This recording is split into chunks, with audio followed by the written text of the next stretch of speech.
Hello everyone, in this video I'll be ranking all the best potions in Baldur's Gate 3 on a tier list. So there's 20 different potions in this game. I'll be talking about if you can throw the potions, because some of them you can't, as well as if you can craft them and some of the ingredients used to craft these. Now the first potion we got here is just a potion of healing. I think it's just best to go probably best. They're getting better obviously as the healing increases, but the regular old potion gives a 2d4 of healing plus 2, and it removes the burning condition, as do all of the healing potions. Now the potion of greater healing does 4d4, 8d4, and 10d4. Plus 4, 8, and 20 for healing. So obviously this potion of supreme healing being the best. These are all throwable, so it's best to group your team together if you need a heal, and you can just throw it at the ground. Heals everyone in a 1 meter radius. And Rogue's Morsel to craft the small potion. Balsam to craft the greater healing potion. Yellow Musk Creepers to craft the superior healing. And Chiron Hair. Now you don't want to craft the greater superior healing one, because it's actually costs more to buy the ingredients than it does to craft it. So just a little FYI. Next we got the antidote. Now this removes poison, which is pretty nice. Poison will give disadvantage on attack rolls and deals damage over time, so it's not something you want. I would say though it's probably somewhere around B to C tier. You're not going to get poison often in the game, and there's lots of ways to prevent poison and also to heal it with different spells. So I would say it's probably C tier. Not the best, but one of the best potions here is the Potion of Angelic Slumber. So this you can't throw, unfortunately. The antidote you can, but the Potion of Angelic Slumber you cannot throw, and it uses a planetary feather to craft. Basically what it does, you fall asleep for 2 turns, so use it outside of combat, but it gives the effects of a long rest, so you'll get all your spell slots back. There is some little asterisks here, so this doesn't actually give back your illithid powers that are refreshed on long rest, so that's one little downside, but it does give all the item long rest effects back. So if you have a weapon that can do something per long rest, this will give it back. It also doesn't give back your short rest, but it does give back the Bard Song of Rest. So this is easily S tier. This is one of those potions you want to save for a moment where you really need spell slots back. Let's say a sorcerer that's using like Quicken Spell and just burns through their spell slots, and you need them back for something without long resting. That's the best case use for it. I'm sure there's others in the... If you got a great use for the Angelic Slumber Potion, leave a comment. I'm curious. I always use it on my sorcerer because I burn through them with Quicken Spells and Haste, but yeah, definitely S tier. Next, we got ourselves the Potion of Featherfall, if you can't tell by the little feather on there. Now, what's cool is some of these potions you can, if you go to throw it, you can throw it on everyone. So, you can see there some of the potions that we got. So, Potions of Animal Speaking, what's nice about it is it'll allow us to give it to everyone. So, I guess it didn't. Never mind. But, yeah, the Potion of Featherfall, what this does is it gives Featherfall, which is nice. However, you can always have a wizard prepare this and cast it. There are quite a few Featherfall potions, so I would say probably like B tier maybe. Featherfall is useful in a few instances. You can also fly. I would put it probably B tier. The areas that you do really need it, like in Act 2, you get Featherfall automatically, so yeah, maybe somewhere around C tier. Yeah, we'll go there. Next, we got the Potion of Animal Speaking. Now, this one is super useful because you can get the spell Animal Speaking, but this game gives you a ton of potions of Animal Speaking. Like, I literally have 24 of them there, so that's why I threw it on the ground. So you get a ton, and you're not going to use them in combat.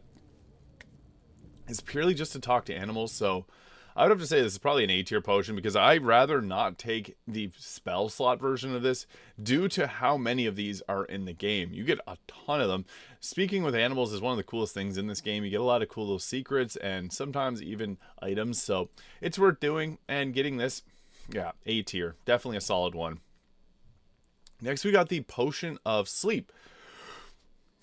This is not one that you want to use on yourself, but you can throw it. Now, putting an enemy to sleep allows you to hit critical hits on them, which is really nice. And you can't craft potions of sleep. That's another thing. These are non-craftable. So you can get them from Gut in the Shattered Sanctum, and you can find them in the House of Healing and in the Sorceress Sundries. So yeah, there's a few locations you can find them, but you can't buy them. They're just found in the game. Being able to put a creature to sleep is huge. I'd probably put this also in the A tier. Maybe even S tier, I'm not sure. What's nice about it is you can throw it and put enemies asleep, allowing you to basically get critical hits off for free, or waste their teammates' turn waking them up. So, yeah, it's definitely a good one. Next, we got the Potion of Gaseous Form. I might actually move the antidote up to B tier. The Potion of Gaseous Form will give you Gaseous Form, which turns you small, gives you, or makes it so you can't attack. You get advantage in Constitution, Dexterity, and Strength saving throws, resistant to all damage types.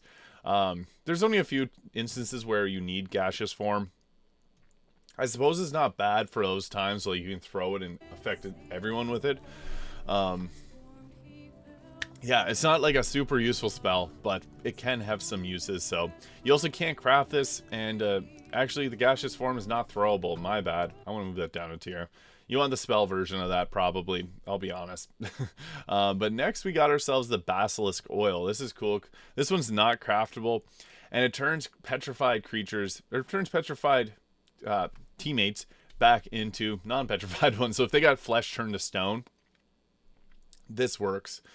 Now, there is one little caveat. You can't use it if you're petrified, so you have to use this. You have to throw it to get this affected on the team. There's not like a whole lot of these because you can't craft them, and they're only available in a few locations. Like you can get them in the Bladed Village early on in the game. You can get them in the Underdark, Arcane Tower, and I guess you can buy them from Quartermaster Tally in the Last Light Inn, so that's one area you can buy them from. And Boney at the Circus de Last Days, every 2 long rests you can buy it from him, so that's okay. I mean, B tier for usefulness, because it sucks to be petrified because it's hard to resist that, but you can also use Greater Restoration to remove petrified, so there is some options out there. Next we got the Potion of Glorious Vaulting. This is one that we can throw and we can craft, and it basically gives you the ability to jump 3 times in distance, which is actually really good.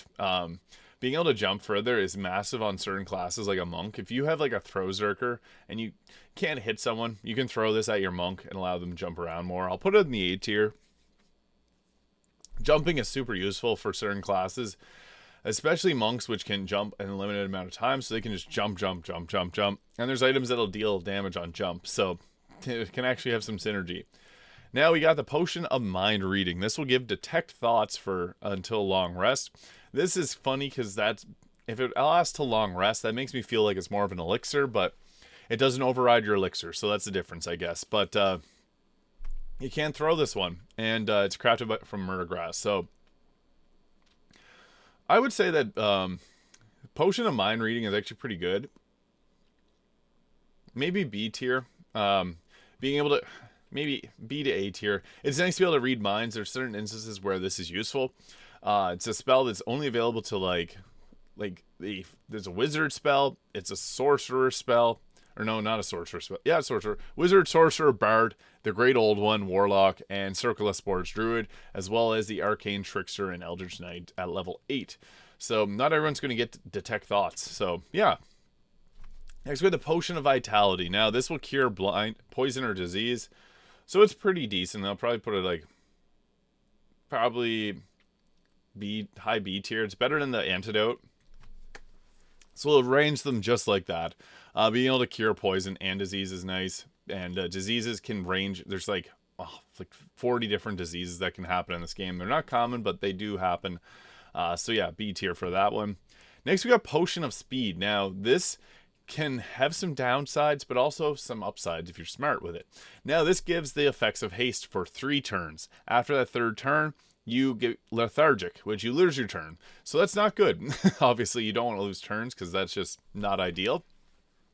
The benefit though is when your haste is about to be up, you can pop another potion and keep that going. For that, I would say they're S tier. Maybe it's debatable if they're better than the Potion of Angelic Reprise.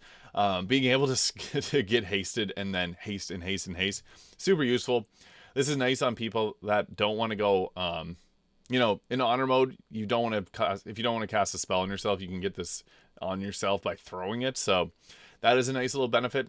You can throw these. They're crafted with a hyena's ear too, so very useful.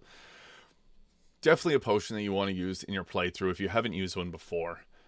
Next, we got the Remedial Potion, which cures blindness, silence, paralysis, and poison. So this one's pretty good. Again, probably top of the B tier. Being able to cure all those is great. Blindness is nice, but typically if you get blinded, you'll get blinded again. So, yeah, silence you can just walk out of the area, or some spells can be cast while silenced. Paralysis, understandable, that helps out a lot there. Maybe I'll put it up to A tier. So yeah. Next we got the potion of angelic reprise. I was on angelic slumber, but angelic reprise potion basically gives benefits of a short rest plus level 1 and level 2 spell slots back, which is good. I'll put it in the A tier because that can be very useful, especially if you want to prepare a bunch of stuff and go to it that way.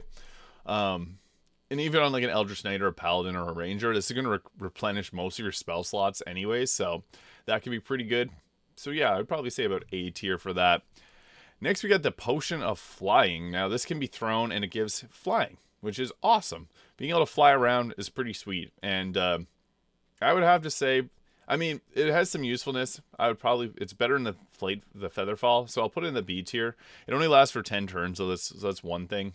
But yeah, being able to fly is useful certain areas of the game. You can become an Illithid and fly. You can also, Draconic Sorcerers can fly. So there's a few options there, but finally we got the Potion of Invisibility. This can also be thrown. And what's nice about the Potion of Invisibility is, I will show you, it might not actually work on this, but I'll see if it does. We can go invisible. Woo! Where did Shadowheart and my Dirge go? Who knows? For 10 turns, nobody knows. Advantage on attack rolls and gives disadvantage on enemy attack rolls. So this is pretty nice. You can also see the teeth on your character. That's also slightly disturbing. But yeah, Potion of Invisibility is great. I actually think this is probably one of the best potions in the game. So for this, I would have to say that is another S tier choice. Being able to turn invisible, very underrated. That's what makes the Deathstalker Mantle the best cloak. And that's what makes the Durgar one of the best races, because they can turn invisible at will. Invisibility is super useful, so yeah, you can see there, we're invisible for a while. If you need to go sneaking around, you can do it by being hidden. So yeah, this is great. Super, super useful to get a Potion of Invisibility. So yeah, I gotta say, this is definitely a S tier choice. So there it is, the best potions being the Potion of Speed for haste, giving the ability to get a long rest with all your spell slots back, and to be able to turn invisible. Things like Potions of Animal Speaking are so common. Highly recommend using those over a spell slot, and obviously healing's pretty good. So there it is. Let me know your thoughts on the best potions in Baldur's Gate 3 on this tier list. And also let me know if you want to see any different type of tier list for Baldur's Gate 3. I'm taking any requests, so feel free to leave a comment with that. Thank you so much for watching, and I'll see you all in the next video.